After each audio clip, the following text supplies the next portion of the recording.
So I'm here today with Mr. Carl Smallwood.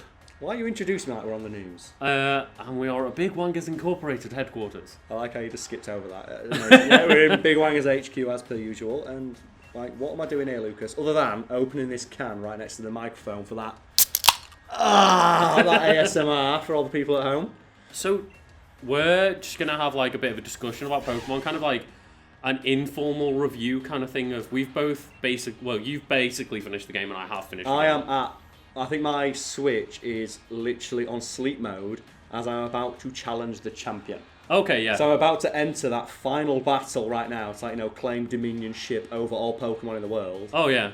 Well, half of the Pokemon in the world. Half the Pokemon in the world, yeah. And I think there's probably I'm presuming there's a little bit of extra after that, like catching there's a couple of post-game things and stuff. Because the Legendary's not been introduced yet for me, but I think right, yeah, you've got like a few hours worth of the game left. But I feel like I've had enough of my hands on the game to give at least some opinions. Yeah, you are at end game. That game that's already sold 6 million fucking copies. So if my review sways anyone out there, really? Well, you needed to hear from me to buy this incredibly popular game. So I didn't want to do like a review because obviously I didn't get a review copy, so it wouldn't be timely or anything. I just thought we'd like. That's cute. Yeah. You started your YouTube channel how long ago? Yeah, not long ago. And you're like, I didn't get a review copy. Did you ask for one? More my point was that I was about to make. Okay. I started this channel. My first ever video was why Pokemon games need to evolve. It was your first video. A criticism of the trailer for Sword and Shield. Yeah. So I just wanted to basically, recap now that I've played the games, I've finished them, and see what I think now. But I thought as well, now that, we're working together, yes, and I was like, oh, Carl's probably played a good portion of the game. I thought I'd, try and get someone else's critique on the game as well. I bought it when I was so drunk, because I was originally, vehemently against buying it. It was really funny, because on our, group chat of friends, constantly you go, I'm not getting this one, I'm not getting this one. Like, the day after it came out, I'm this far. It's because a mutual friend of ours had the game, and he was aware of the criticism, which I'm presuming anyone listening to this who's, that's all spent any time online is aware of. And he was just, I don't care, because it's 20 hours where I get to be a kid again. And and I get to see, it's new Pokemon, I get to catch it. Yeah. And I just looked at him and went, I want that. Yeah, exactly. I don't want to be an angry dickhead on the internet going, where's my Blastoise? And I could be enjoying the childlike wonder in my friend's eyes as he sits there with a beer, playing Pokemon, going, I've not seen this one yet, I better catch it and see what it does. And yeah, that's what Pokemon is. And I don't give a fuck what any beard on the internet tells me to like. Exactly, and that was always my viewpoint on the matter of, if there were, there were some criticisms that I had from the first trailer, as I said, one big thing I thought was a step back from the Let's Go games were, Pokemon aren't going to appear in the overworld. At that point, they'd only shown off random encounters. Yes. And I was like, for me, that was a massive step back. But obviously, now that they've gotten further in the game, we figured out that is a thing. But also, so are random encounters. There's a mixture of the two. I would say as well, there are too many Pokemon in the overworld. Yeah. There are times when I've walked into grass and 14 Pokemon, 3 times the size of my player model, have spawned around me and all immediately just swarm my characters. That's terrifying. The one thing that I really don't like about that is the no issue on go at you. Immediately. Because there's I think it's Route 4 maybe, and there's just Electrites and Meowths everywhere. And you just run through a patch of grass and next thing you know, you've got 8 Pokemon just swarming and charging at you, and it's I just wanted to find a Joltik, but I would appreciate if they had somewhat different reactions. Because the only Pokemon I've encountered so far is it Wimpole? Oh yeah, Wimpod, canonically the coward Pokemon, yes. So aka my Pokemon, and it runs away. Yes, which it did in the previous game. More Pokemon should do this. You should have to use the sneak mechanic to sneak up on certain Pokemon. Yeah, I did notice another Pokemon that ran away, but it ran away so slowly that it was a lot easier to just catch up to. Or rare Pokemon should disappear. You should have to sneak up on rare Pokemon. But well, there are a couple like that, like Diglett and Dugtrio, pop up and out of the ground and stuff. But yeah, so don't get me wrong. I think there were criticisms that I had. We need to talk about them because what 4? So there's 400 in the Pokedex. The grand total is 400. So 500 are missing. So I think including Mega Forms and other forms, there was just over 1,000 but obviously cut 80 mega forms out and stuff like that. So yeah, we're less than half of the full national decks. Do you feel the sting of losing any of it? Because the thing is, in every Pokemon game so far, you generally have only like 300 to 400 in the game. It's just that then you have the ability after post game just trade over another 400 that exist purely in the digital space of your box that are presumably all EV trained and have all the moves that you need. Exactly, yeah, and I have not felt the sting of it because I'm still completing my decks. I've got like 260 Pokemon out of 400. I've never completed a dex in any Pokemon game. It always felt like even from the first game, where you can't complete it because Mew requires you to cheat. Yeah. So the reason I do it is when you complete the dex, you get the shiny charm, which is like quarters the amount, like times 4 the amount of chance you have to find a shiny Pokemon, basically. I don't even care about shinies anymore because that was ruined for me trying to play online. And then everyone has hacked Pokemon. Yeah, so they all have hacked shinies. So they're actually less special to me than the ones that, like, the regular one that I caught that just so happens to have the nature that I wanted at the time. Yeah, fair enough. And I'm going through this grind basically so I can try and find a pink Wobbuffet that has lipstick on it. Well, that sounds like a good... And that's good use of my time. It's a good use of your time, but I have so far... And I think I mentioned to you like in private that initially I was all on the train of, man, this is bullshit. Mm-hmm. They're cutting out 400 Pokemon. These animations are trash tier. But I saw the other people making that argument, but louder and worse. And very angrily and threatening the developers. And with, like, clickbaity thumbnails on their YouTube channels. And I went, do I really want to be am I on this side of the argument? Like, really? It's like when you say, oh yeah, I'm a gamer. And then you think, oh, what image does that conjure up in people's head? Yes. And I went, no, fuck this. And that's like I said, I saw my friend... Same with why you don't refer to yourself as a YouTuber. Yeah, well, because when people think YouTuber, they think just complete knobhead. Yeah. And so I am, but I want to get to know me before I am on YouTube. Happens. Yeah, and I am a knobhead. Yeah. Those two things are not linked. But yeah, so overall, like, where do you sit in terms of, like, impressions with the game? It is a Pokemon game. It is a Pokemon game. It's the most I can say is it's a Pokemon game. I have played it for about as long as I played every other Pokemon game that I bought. And that is 30, 40 hours going through the story. And I'll probably spend a bit of time in the post-game training Pokemon. Yeah. And, like, have you enjoyed this game more or less than other Pokemon in general? It's a Pokemon game. Well, this is the thing. Yeah. I don't understand how people can do 10-hour breakdown videos of describing this is reviews should be like my feelings and impression of the game. And my impression is it's a Pokemon game. I like Pokemon games. I have very much enjoyed my time just exploring this world and just seeing it's quaint because it reminds me of my time as a youth. And you can see it's the exact same game with a bit more polish on it. And a bit is the right term. If FIFA can get a 9 out of 10 every fucking year doing this, why do people criticise Pokemon? Yes. And Pokemon only do it every, 2-3 years? Yeah. But yeah, I agree that it's essentially comfort food. To me, anyway. I'm happy with Pokemon giving me a relatively similar experience every time. Do you know what it is? But a bit more refined. It's McDonald's. Yeah. It is oh man, I'm really hungry tonight. Oh, do you want to go to that new place? I don't know. Actually, no, not McDonald's. It's a bit more obscure. It's like Nando's. Okay, yeah. So you've got some experience. It's oh man, I'm a bit hungry tonight. Where should we go? There's a new place opened up on so and so roads. I don't know. I've not really been there. I just want. I want something now. I want to enjoy. Good Nando's. Oh yeah, that's we know how much it costs. We know exactly what we're going to get. It's half decent. Yeah. And you always have and you always enjoy it. Yeah, exactly. And I know there's valid criticisms of the Sword and Shield games because I say the animations, some of them are awful. Yeah. Some of the cool, unique animations they've made for the starters and stuff are good, but for the most part, very, very low tier for a console game. Not to mention as well, the unique animations aren't that great.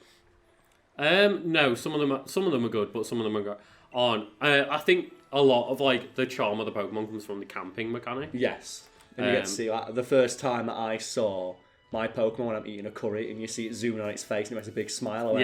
That's where the money went. Exactly, yeah.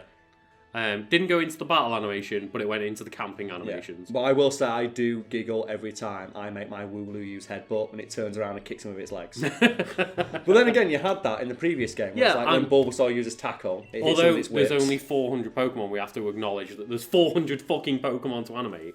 And they still have, like, a couple of set animations for every single Pokemon in the game. So that, like, I don't deny the breadth of it, but the quality of it is not fantastic. My favourite part about that criticism, though, is the people who are going to be playing this game the most turn that shit off because it makes the game run slower. Yes, and that's the thing is, I played through all of the story with them on, but as soon as I went, I need to go grind the wild area and catch 400 Pokemon. I'm going to turn all that shit off. I'm going to turn that animation right off. And they ignore the world, and it basically becomes like it becomes like a Football Manager. It becomes a numbers game. And do people complain about Football Manager throwing bad animations on the simulations for the No, they don't. Yeah. And I think that's a key aspect of Pokemon that's often overlooked. That the people who play the story mode don't give a shit. No. They want to just go through this world. They'll spend 20, 30 hours in it. They'll complete the game. They'll catch the legendaries. They'll go see what new stuff they get. They'll put it back in its box, and they'll never play it again. Yeah. The people who are complaining about this, the ones who are screaming and pulling their hair out and yelling at developers, see this as Football fucking Manager. Oh yeah. That's what they see it as. They see it as numbers on a screen that they want to get as good as they can.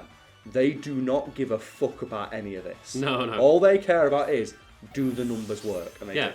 And I think like that's the numbers work, but I think that's why a lot of them were riled up about the lack of a national dex, because it's I've got these competitive Pokemon that now I can't use. It's like, okay, that's great, but in terms of that, the competitive game has been stale for years upon years with just the same fucking dozen of Pokemon getting in every single grand finals. Do you not want to give them a chance for the new Pokemon that aren't as like ridiculously OP to get a bit of a chance to shine? And it's like, no, they want Landorus theory in form. It's that's not really anything I've seen someone commenting upon the fact. There are two different approaches to Pokemon games, and one of them is it's not about the Pokemon, because you don't care about your Pokemon. You don't I name my Pokemon on my playthrough. Yeah, but me too. But when I finish the game and I start grinding Battle Tree and battling people online, the Pokemon I'm using there don't have fucking names. They might as well be number 1, number 2, number 3, because I do not there is no personality to that Pokemon, and therefore the animations do not matter. No. All that matters is what the number reads. Exactly. It's like playing like an old RPG, like Final Fantasy 2. Do I give a shit that there's not a great animation when my character swings his sword? No. I give a fuck that Minwoo killed that thing in one hit. Because I min-maxed his fucking mace skills with that shit. And that's the thing is, going back to the story of the game, the story was very slow to me. I also hate the champion. And it's based purely on the fact I fucking hate his beard. Okay. I fucking hate the fact his beard is a different colour to his hair, and he has a stupid anime protagonist haircut. And I hate the fact he's the unbeaten champion with a level 60 Charizard. He's unbeaten. The person who's just below him who couldn't beat him, do you never think, maybe my Pokemon just needs to train more? Or learn a rock move. Yeah, the fact that they have never done the thing they do in Pokemon Origins, where they acknowledge the fact that Brock goes, how many trainers have you fought? You're the first one. And he pulls out a box that says on it, basically level 1. And he uses level 12, Geodude and Onix. Yeah. And that idea, and they mention it's kind of hinted at in Pokemon Silver when you go back. It's he does have... we acknowledge that you're much stronger now. He has a full competitive team that is really, really good, but he specialises in a type that allows you to exploit it. And I hate the fact they've never fucking addressed that. It's not that this guy, the grass type guy, he doesn't like beating people. It's he's got all level 12 Pokemon. Are you saying that this guy, despite the fact he is the first person everybody battles, his Pokemon have never leveled up? Yeah. Just say he's the first guy, you're the first person he fights, so he uses basic shit tier Pokemon. Exactly, yeah. Okay, so we're back after that little break, and I got so animated about Yeah, you did. Carl had to run. That is my favourite little additional lore addendum. Like the retcon. Yeah, no, Brock's not shit, it's just you're shit. He acknowledges you have no fucking gym badges. And then they've never brought it back up in another Pokemon. Yeah. Despite the fact the entire world breaks down when you think the guy who's regarded as the elite trainer of this area has Pokemon, that wild Pokemon, on the way to the next town, to the same fucking level, to the people that he presumably visits, because he's a gym leader, and they must talk to each other, and they acknowledge that they know each other. Like, he walks to their town, and the wild Pokemon there are stronger than his. Yeah. Like, he could go there with a Pokeball and catch better Pokemon than the one he's apparently trained his entire life. If anyone is wondering, well, we will be doing some spoilers in this, I presume, but at the end of the game, spoilers. They do insinuate that they're doing the same thing because they all come to a championship match where they have high-level Pokemon. Yeah. But it's never explained. They say that they're grinding alongside you. Yeah. Rather Which than... isn't the way it should be put across. It should be, I'm the champion. And I've always wanted, from a Pokemon game, one where you can challenge the gyms in any order. That would be cool. That would add replayability. I would love to see the next Switch game with it being on a console, and I don't think this was a very ambitious game for the first console Pokemon. I would love to see more of a wild area type game. Yeah. And semi-linear in terms of the structure of the world. So it doesn't have to be full massive Skyrim open world, but similar to a more expansive wild area. But you could go challenge different gyms at different times. Yeah, and I would love it if the game that you had differentiates. I want to challenge the bug type leader last, and I want to see what this guy brings out as his top tier. Okay, I am the guy who's basically the wall that stops you from getting to the Elite Four. Let's fucking go. Because in Pokemon Red and Blue, you can do a lot of the gyms in different orders. Yeah, and there's some of them that you can skip over completely. Well, you can't by the end of it. Because you still got to pass the badges. I just mean through regular gameplay. I miss Saffron City. You can miss Saffron City quite easily. A lot of people do, but they still have the same level Pokemon when you come back to them, regardless of how many gym badges you have, stuff like that. But yeah, I think in terms of the region though, compared to the story, the region is very nice, and I think the Pokemon, I was quite impressed by the quality of the Pokemon, not the size of the Pokedex. Yeah, but yeah, I think... better than Sun and Moon. Definitely. Drampa can fuck off. And it's back in this game. It looks so shit. Yeah, my annoyance with it was going through the first half of the game and going, man, there's a lot of Pokemon that are new from this. And then that got me excited for another 150 new Pokemon-sized decks. Oh no, they just cram them all into the first half of the game and you see a dozen new Pokemon at the end. Yeah. And... yeah, I think we got 80 new Pokemon, which is still quite low, but at least this time it wasn't 18 legendaries. Yeah. Also, one of my personal favourite archetypes of Pokemon is the fossil types. I have on Sun and Moon, my copy, a full fossil team. Oh yeah, because I like them, even though they're not all right, competitively not great because obviously they're all rock, they're all water, but I like them because I like rock types and I like dinosaurs. The ones in this game, and I know why they look like they do. They look so shit. So shit. It's based on the fact that back in the day, fossils, fossil experts get them mixed up. So you have a Tyrannosaurus legs with a bird top on. Yeah, because the idea is there's 4 different fossils, and you can mix and match. And you can mix and match, so you can have an ice body and a bird head. The problem is that they give it giant, big, thick Beyonce ass legs. With a tiny little bird body on top, and they just look so bad. So fucking bad. They do not look like they've actually tried to blend them all. No, they don't look cool, and I don't want to use them. Yeah, they are all 4 of them are garbage. And they have great typing as well. Dragon Electric, that's a really good type, but I'm not fucking using this. They look so bad. No, but I will say, a lot of the, I think the starter Pokemon all evolve into, something I could see people liking. I hate every single one. Fair enough. My starter was transferred immediately into my box. I hated it so much. I don't mind any of them. I think none of them are the most standout. For example, Greninja. I don't think any of them hit that level. None of them are Charizard. But I don't think any of them are Pignite or whatever. No, Emboar level of bad or Samurott. I hate. Do you know what the problem is? Ones. It's because, and this is something that happens a lot with me and you when we play video games, we headcanon, we theorise a lot. And the theory we came up with for the starters, which I think was a theory that echoed a lot online in the early days, of like when people were like, what are these going to evolve into? They were first revealed, is we came up with much cooler ideas for what the Pokemon would be. Mm-hmm. And I think we can spoil it. Like, what does Grookey evolve? I don't know the last name, but I know it evolves to a drummer. Rillaboom. Rillaboom is a drummer, so it's a gorilla drummer. And then you have the bunny. Scorbunny is Cinderace, which is a football-playing rabbit. Yeah. And then you have the Inteleon, which is a spy lizard. Yes. So like Gex. Gex is back, folks. I hope the shiny is green, because that'd be cool. But we were thinking initially, because the whole thing's about, it's Britain. What's Britain best known for? Football, soccer. Oh, what's all the gym challenge take the form of? Oh, big arena matches, sports things. You wear a football kit on the pitch. Oh, are the starters going to have like theme? They're going to be themed again, like they were in, is it Black and White, where they were like all, or the one before Diamond and Pearl, where it was a ninja, a samurai, and like. Oh no, that was Black and White. Black and White, yeah. And they're all, I think they're all going to be sportsmen. So Scorbunny be a runner, like a runner rabbit. That sounds good. And then you're going to have, like, obviously the water one will be a swimmer. Yeah. And in my head, I thought the grass one, a gorilla. We're going to get a gorilla. It's going to be a rugby-playing gorilla. And it's going to have a bunch of bananas as a rugby ball. Yeah.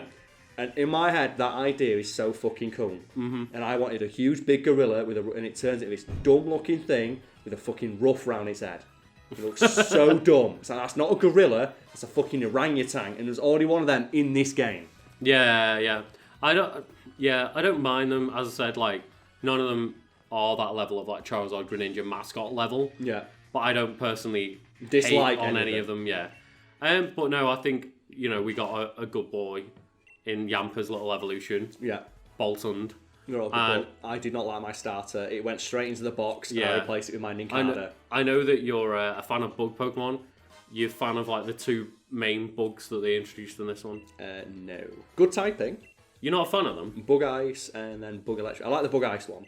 What about the Bug Fire one? Oh, Sizzlipede. It's too good.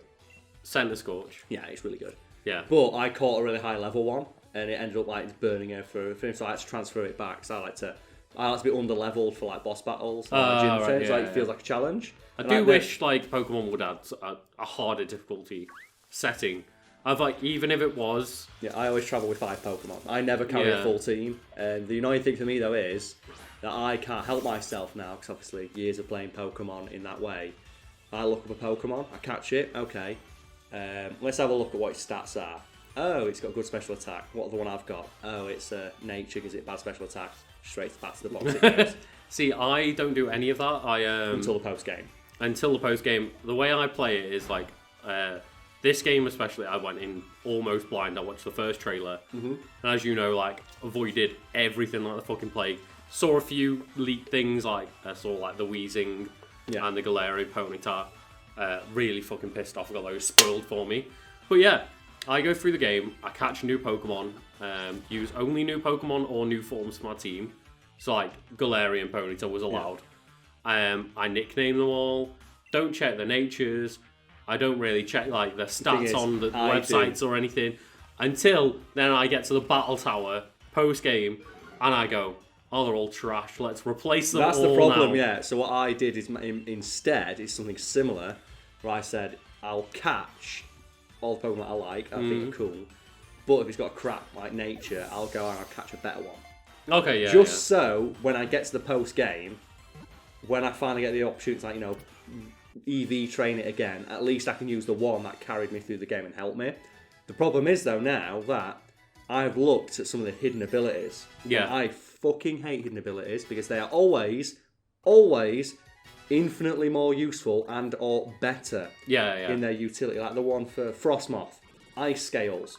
It is a blanket reduction in all special damage. Holy shit. So it is essentially the most OP thing for a very frail bug-type Pokemon. It's like, oh, so if mine doesn't have that, it is effective. I am objectively using a worse version of this thing. It's not like that has like different utility. It is objective. There are a few Pokemon where you can use like one or the other. But on paper, the hidden ability is better. Yeah.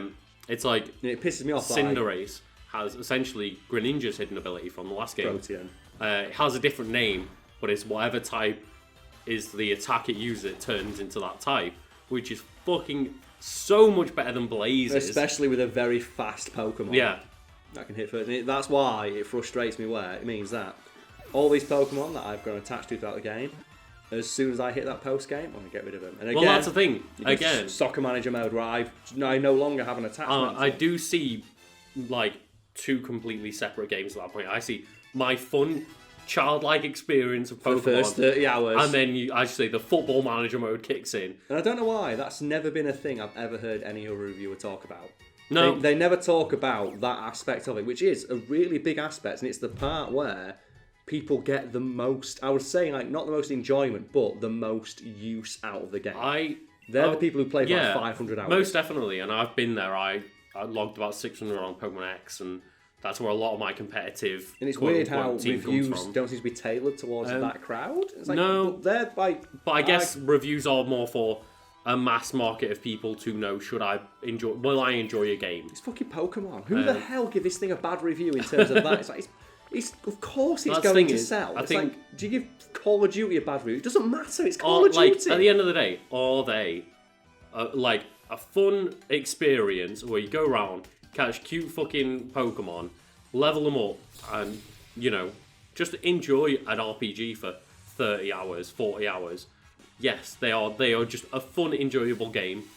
And then the criticisms start to come in when you want to delve in deeper to like the competitive end game access. Disappointed, Lucas, that you have not done the full heel turn pivot to become one of those shitty poker tubers who's like, fuck this game, to get those hate clicks of people going, yeah. Oh no, I'm just gonna like put the thumbnail of, is Pokemon Sword and Shield the worst Pokemon game? And then just like, I'll sit here for half an hour and go, no, it's not. Well, the best Pokemon game, well, we can answer this right now. Mine's Ruby. Not Omega Ruby, Ruby. Well, funnily enough, going full circle, I was going to say I love the Dex Nav feature in Omega Ruby and Alpha Sapphire, because that half solved the problem of, I will sit here, use the Dex Nav, and it will go, here's a rating of the Pokemon, here's what like egg moves it can have. If you chain it, it can have its hidden ability. So if I went, I want a Zigzagoon. So that sounds really good, and I'd never played Omega Ruby because I didn't see the point. Why has that not come back? Yeah, I don't know, because I that sounds at the really start useful. of the game, I could go, I want a good Zigzagoon or Wait, and if you bump into something that has a hidden ability, does it tell you? So what you can do is when you've caught one, you can then like use the Dex Nav to start chaining it and battling it for a chance of a better version, and it will rate you, give it a chance of hidden abilities, hidden moves, a better nature and stuff like that, and it tells you. That is pissing me off. I didn't know that existed, and that's not in. That was in a previous game. It's your game, rip it off. Yeah, that no should be in every game, because that solves a lot of the problem. If you get into endgame, the cross between those two kinds of fans. Rather than get into endgame and going, this Pokemon I've grown attached to is shit, I'm going to box it and get something else. And I have to go online. I have to go outside of the game. I have to go after Destiny won it. We've got the Grimoire cards on the... No, I don't want to be on a website. It should be in the game. What it let you do instead was at the start of the game go, okay, well, if you want to just catch a Zigzagoon and move on, you can. But if you want the hidden ability Zigzagoon with good IVs and, a hidden move... And you want to take it to the end of the game. You can spend half an hour to an hour grinding out that Zigzagoon and getting a really fucking good one immediately. And yeah, they never brought that fucking back. Oh man, even though it adds so much utility. Yeah, and so that solves so many complaints, and they just didn't put it in newer games. That's Pokemon all over though, isn't it? It's the FIFA problem, where every year they release a new one, and they'll put new features in and take old ones out, and then bring old features back as new features, and still updated. And before we go, there's one thing I want to address, and I am going to say, this is a problem that people have had that I don't see as a problem. Okay. And that is the scaling issue. You must have seen the complaints about this. Pokemon do not appear to scale at what size they're supposed to be in battles and or in the overworld. I don't have an issue with that. But there's been a lot of complaints about, say, this Pokemon's supposed to be this big, and you go into the battle animation, and it just looks the same size as the other one. And do you know what I want to say ruins this? And I think if they'd never put this Pokemon in to the game, it would have never been an issue. Whale Lord. Oh, right, okay, yeah. Canonically and in-game, Whale Lord is 47 foot long? Something stupid like that. And it is bigger than literally every other Pokemon in the game, including every legendary. Yeah. And that if they'd have never put that Pokemon in, this would never have been a thing people could say is a complaint. Because now, all people have to do is like, here's a Wailord in a battle, here's a screenshot of it against a Pikachu, and they're the same size. Well, no, to be fair, in this game, they are not the same size. But they're like, Wailord is very clearly not 47 foot long. I would argue that in this game, I haven't specifically seen a Wailord, but a lot of the Pokemon in this game realistically look 5 times bigger than a Pikachu when they're meant to be. But Wailord completely throws off all the scaling because it's so much bigger. And the weird thing is, if they did not put that Pokemon in the game, they would culling the decks out, have the opportunity to take it out. Just take out the one that, when it comes to this complaint, it's so obvious that they didn't try. They couldn't. Because it would look stupid on like a small Switch screen to have a giant Pokemon that's 45 times the size. Like, your opponent's using a Joltik, and you've got a Wailord. They will not see that Pokemon. And as well, they put Wailord in the game to ruin that immersion. And you can find it in a lake. No. You find a Wailord in a lake. That's not my issue. My issue is they didn't give it a Gigantamax form. If you're going to commit, fucking commit. Yes. Make it the biggest fucking Don in the entire game. Exactly, and that's like, I do not see it as a problem, but I will acknowledge that. That was such a stupid, of all the things. Yeah. When you were cutting Pokemon, cut that one. Because that way, that complaint, one, I don't think it wouldn't have been there, but it would not have been half as loud, and people would not have been able to point to, look at this screenshot of a Wailord in-game, and my character model of my, 11-year-old child is 3 times its size. And, I see less of an issue about it in the overworld.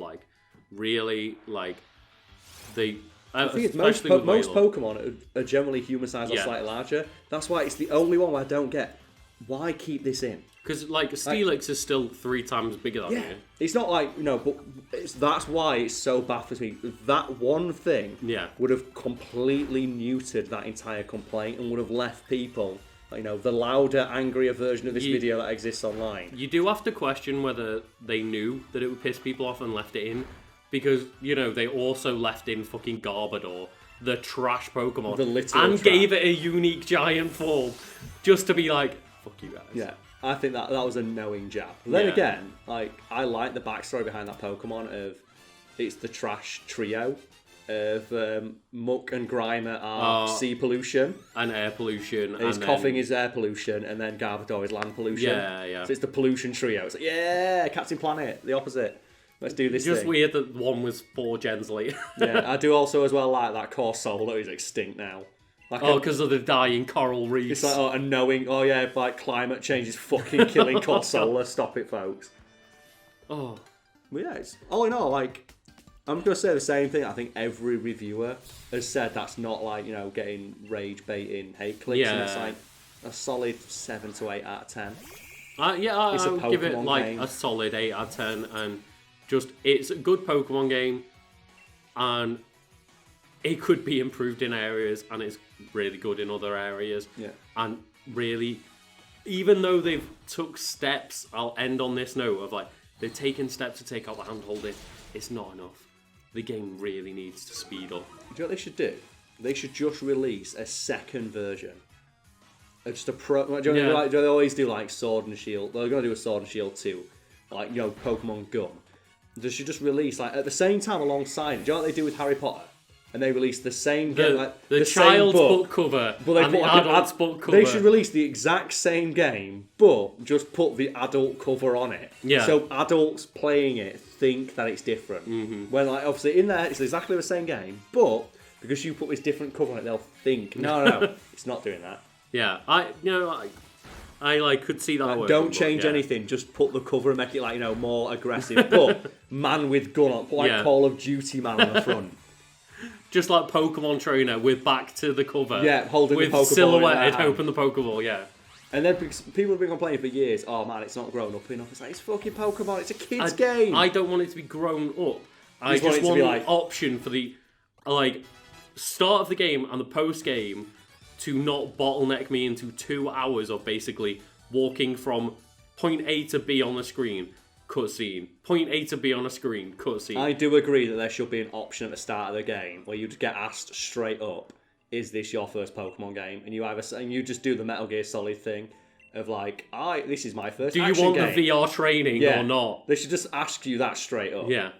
Like, they could have some. They should have some fun with that. If like, you should be like, someone asks you, here's how you catch Pokemon. You should just have the option that comes up. I've already caught one. There was one in this game of like 8 generations later, people were praising. They finally fucking figured out not to show us that same fucking tutorial Here's how to catch Pokemon. Because they said, like, do you need help learning how to catch Pokemon? And me and you won't have seen it because we'll have got ammo right. Yeah. But that should have been the entire start of the 2-hour campaign where Hop is going from like 5-foot intervals down the road going, come on, you need to come this way. Oh, okay. Come on, let's have a race here. And he's like, another 2 foot in front of you. Do you know the easiest way to address that? All you need to do is when you get the option at the start, are you a boy or a girl? Just ask how old you are. And you just pick, if you pick 11 years old, you get the hand-holdy beginning one, and all the Pokemon and if you are pick younger. 16... You just pick a slightly older character model that's a bit taller, and then the game's a little bit harder. But I hope they don't go for, like, giving you any option. I want to be, like, a 40-odd-year-old, like, man or woman, and then it's just like... Oh, okay, well... It's just everything's fuck you hard, and every gym has, like, perfectly IV-trained Pokemon, and they all use Stealth Rock on their first turn. No, they should make that game and make those people play it and say, is this the Pokemon game you want? This is the one... They should make every Pokemon trainer in that game the dickhead online who makes the perfectly IV-trained 6 full legendaries, all shiny, all like hacked, every with Japanese names that absolutely fucking stomp you with your like level 1, and then after it comes up, you should just say, "Do you want to play baby mode?"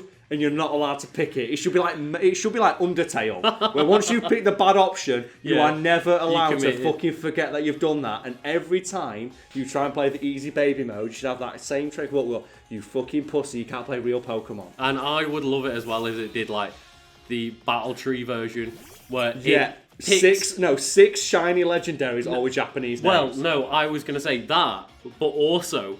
Every Pokemon is specifically designed against the weaknesses of your team, all holding the items to like, every single one has a Quick Claw that activates 100% of the time. And every time they beat you, it should come up, are you having fun? And you should only have the option to put yes.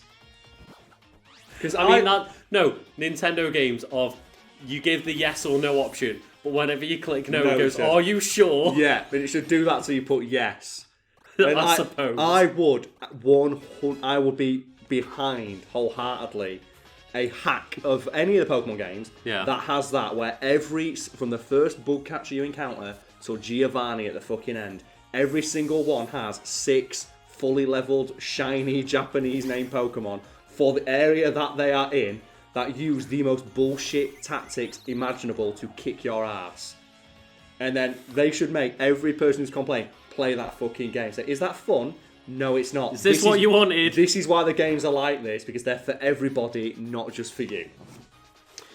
And on that note, mate, that is such a money idea. It's the addition of giving more Japanese names. That's what makes it so cool. It's like the trainer who's holding doesn't even give a fuck what they're called. They are fodder to him. They are numbers on a screen that he's using to grow his EP. Oh man! And they should all be shiny, and they should all be legendary, and they should all just have names like Snipe Lord X20 or some shit like that. Smokes blunt all day 4-6, and they should beat you. And they should. And all they should do is, if you start beating them, the game should disconnect. Every time you're about to beat Brock in the gym, it should just disconnect and quit. No, they don't do it until the very end when you fight the champion, and then as you hit the final move on the champion, he just disconnects and it starts a game again. Oh man, the thing is though, that'd be so good because Brock's the first trainer, and the first thing he'd do is put his Onyx out there with Eviolite, and he'd just use Stealth Rock, Dragon Tail over and over again on your beginner basic bitch team that's probably full of birds and bugs. So the first it would take 4 times damage, and you're like, this is bullshit, and then it's called, no, this is Pokemon. This is the Pokemon game that all those This is what you asked for. You want us to not hold your hand. This is the world that you have created. This is what it'd be like if every Pokemon trainer in the world that we've created took this as seriously as you do. Yeah. Have fun. Mate, That is money. That is our game. That is fucking money right there. Oh, and we'll end our little, like, what turned into a bit of a Pokemon rant at the end. Well, the thing is, that's like every that is... Every review of Sword and Shield, I guarantee on YouTube, is some guy being just as angry in his rant as I was just then. Only he's probably using a lot more expletives and figurative terms than we just did. So, yeah. Pokemon is good, Pokemon fans are bad, in conclusion. No, they're not all bad, but, you know... Do you know what that is? Just... fucking bite your tongue. Yeah, that is that tweet someone did where they cropped that trending Twitter hashtag of like gamers are annoyed about this change in Call of Duty, and they just cropped it and said, "Yeah, I know," and it says gamers are annoyed. It's like that could sum up any news about any video game. Gamers are annoyed.